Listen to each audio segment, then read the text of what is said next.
एकदम चटपटा और बाज़ार से भी ज़्यादा टेस्टी, बिल्कुल यम्मी और इतना हेल्दी स्नैक्स आप बिल्कुल मिनटों में बनाकर तैयार कर लेंगे। उसके लिए आपको ज़्यादा कुछ प्रिपरेशन करने की ज़रूरत भी नहीं है और अगर आप ये एक बार बना लेंगे ना, तो आप बाज़ार से ख़रीद कर कभी नहीं लाएँगे। आप हर बार इसे घर में ही बनाना चाहेंगे। तो मैं हूँ रीना और मेरे किचन में आप सभी का स्वागत है। तो आज मैं आपके लिए लेकर आई हूँ एक बहुत ही हेल्दी स्नैक्स की रेसिपी, जो हम ऑयल में तो फ्राई करेंगे लेकिन हम इसे घर में बना रहे हैं। तो ये बाज़ार से तो बिल्कुल हेल्दी होगा ही और इतना टेस्टी होगा कि आप हमेशा इसे ही बनाएंगे। तो आइए इसे बनाना शुरू करते हैं। तो उसके लिए मैंने लिया है यहाँ पर आधा केजी पोहा। मैंने 500 ग्राम पोहा लिया है। ये नॉर्मल वाला पोहा है जो हम डेली का हमारा नाश्ता बनाने के लिए, पोहा बनाने के लिए यूज़ करते हैं। ये वही नॉर्मल वाला पोहा है। आप इसके लिए यहाँ पर ये वाला स्नैक्स बनाने के लिए पतला पोहा यूज़ नहीं करिएगा। आप अगर इस पोहे से बनाएंगे तो आपका जो स्नैक्स है वो बहुत ही ज़्यादा टेस्टी बनेगा। तो अब हम इसको साफ़ करेंगे। तो हम इसको धोएंगे नहीं क्योंकि हमें ड्राई ही यूज़ करना है, लेकिन साफ़ तो करना ही है। तो उसके लिए यहाँ पर लेंगे एक छलनी और उसमें थोड़ा थोड़ा पोहा डालकर हम इसको छान लेंगे। इससे क्या होगा कि इसका जो सारा डस्ट है वो निकल जाएगा और आपस में ये एक दूसरे से टकराएगा तो ये साफ़ भी हो जाएगा पूरा, जैसे कि वॉशिंग मशीन में कपड़े टकराते हैं ना आपस में। तो ये देखिए सारा पोहा मैंने इसी तरह से साफ़ कर लिया है और मैंने एक बड़ी परात वगैरह थाली में डालकर इसमें से कुछ कचरा वगैरह था वो भी मैंने चुनकर इसको अच्छे से साफ़ कर लिया है। तो इसे कर देंगे साइड में। अब हम एक यहाँ पर ग्राइंडिंग जार लेंगे और एक मसाला बनाकर तैयार करेंगे। तो यहाँ हमने उसके लिए लिया है 2 चम्मच सूखा धनिया खड़ा वाला और 1 चम्मच सौंफ और 1 चम्मच यहाँ पर लिया है मैंने ज़ीरा और 1.5 चम्मच मैंने लिया है यहाँ पर लाल मिर्च पाउडर। ये काश्मीरी लाल मिर्च नहीं है, वो नॉर्मल वाला लाल मिर्च पाउडर है, लेकिन इसका कलर बहुत ही अच्छा है। और मैंने लिया है यहाँ पर आधा चम्मच हल्दी पाउडर और उसके बाद मैंने लिया है 1.5 चम्मच भर कर यहाँ पर ये लिया है मैंने चाट मसाला। अगर आप चाट मसाला नहीं है तो आप इतना ही आमचूर पाउडर ले लीजिएगा और अगर वो भी नहीं है आपके पास तो सिट्रिक एसिड डाल दीजिएगा।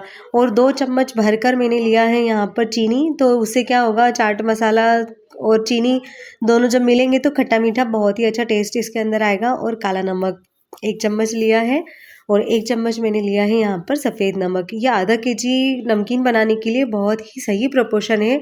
और इन सबको हम बहुत ही अच्छे से ग्राइंड कर लेंगे। उससे क्या होगा कि जो मसाला हमारा तली में बैठ जाता है वो वाला प्रॉब्लम नहीं होगा और ये मसाला बिल्कुल हमारे स्नैक्स पर बहुत ही अच्छी तरह से चिपक जाएगा। तो एकदम आसानी से बिना किसी परेशानी के आपको बहुत ही अच्छा रिज़ल्ट मिलेगा। तो जब तक मैंने ये ग्राइंड किया था, मैंने एक कढ़ाई में तेल रख दिया था। अब ये तेल हमारा हल्का गर्म हो चुका है। तो हम 1 बाय 1 करके सारी चीज़ों को जो हम स्नैक्स में यूज़ करने वाले हैं वो हम फ्राई करेंगे। तो सबसे पहले हम फ्राई करेंगे मूंगफली, क्योंकि मूंगफली हमें जलानी नहीं होती है। अगर मूंगफली ज़्यादा तेज़ गर्म तेल में और बहुत ज़्यादा फ्राई हो जाएगी तो ये कड़वी लगने लगेगी। तो हमें सबसे पहले मूंगफली फ्राई करेंगे, क्योंकि बाकी चीज़ें अगर पहले फ्राई करेंगे तो हमारे जो तेल का टेम्परेचर है बहुत ही ज़्यादा हो जाएगा। तो हम सबसे पहले यहाँ पर मूंगफली फ्राई करेंगे। तो मूंगफली फ्राई करते हुए बस इसमें चटकने की आवाज़ आने दीजिएगा और आप इसको फिर अलग निकाल सकते हैं, क्योंकि मूंगफली अपनी ही हीट से थोड़ी देर तक और कुक होती रहती है तो उससे बहुत ही अच्छी वो क्रंची हो जाएगी। अब देखिए इसमें क्रैक्स दिखाई दे रहे हैं ना, बस यहीं तक हमको इसको फ्राई करना है और इसके बाद हमको इसको निकाल लेना है। अब इसको एक थाली वगैरह में, हम किसी भी बर्तन वगैरह में निकाल लेंगे। आप सारा सामान चाहे तो एक बड़ा बर्तन लीजिए, एक साथ सारा निकाल लीजिए उसमें 1 बाय 1।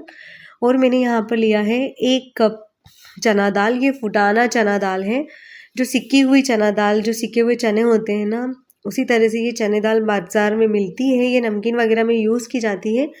ये भी आपको ग्रोसरी शॉप पर आसानी से मिल जाएगी।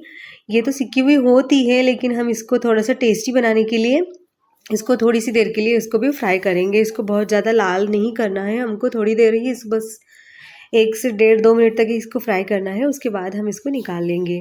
अब ये दोनों तीनों चीज़ें मैंने एक ही थाली में एक के ऊपर एक निकाल रही हूँ मैं ये सारी चीज़ें। तो ये देखिए अब मैंने यहाँ पर लिया है पोहा। अब यहाँ पर हम पोहे को, देखिए मैंने थोड़ा सा पोहा डाला है और इतनी जल्दी हमारा पोहा फूल कर तैयार हो गया है। तो पोहा तलने की एक टिप्स ये है कि आप इसको बिल्कुल तेज़ गरम तेल में फ्राई कीजिएगा। अगर आप थोड़ी सी भी ठंडे तेल में अगर इसको फ्राई करेंगे तो ये बहुत ज़्यादा ऑयली हो जाएगा और इतना सफ़ेद भी ये नहीं होगा। तो हमारा पोहा ये बहुत जल्दी फ्राई हो जाता है। तो ये देखिए इसने ऑयल भी बिल्कुल नहीं पिया है और एकदम क्रिस्पी सा, बिल्कुल देखिए आवाज़ मैं आपको सुना नहीं पा रही हूँ। तो ये देखिए हमारा जो पोहा है ये बहुत अच्छी तरह से फ्राई हो चुका है। अब देखिए गर्म ही है लेकिन फिर भी मैं आपको इसको तोड़कर दिखा रही हूँ। तो देखो कितना क्रिस्पी है, पूरा एकदम हाथ से दबाने पर ही पूरा बारीक हो गया है। तो ये इस बात का साइन है कि हमारा पोहा है वो बहुत अच्छे तरीके से फ्राई हो गया है। तो थोड़ा थोड़ा करके हमें पोहा फ्राई करना है, क्योंकि ये हम एक दो मुट्ठी डालेंगे तो ये एकदम फूलेगा और बहुत ज़्यादा हो जाएगा। तो मैंने कढ़ाई में थोड़ा ही तेल डाला है, क्योंकि पोहा तलने से हमारा जो तेल है वो थोड़ा काला हो जाता है।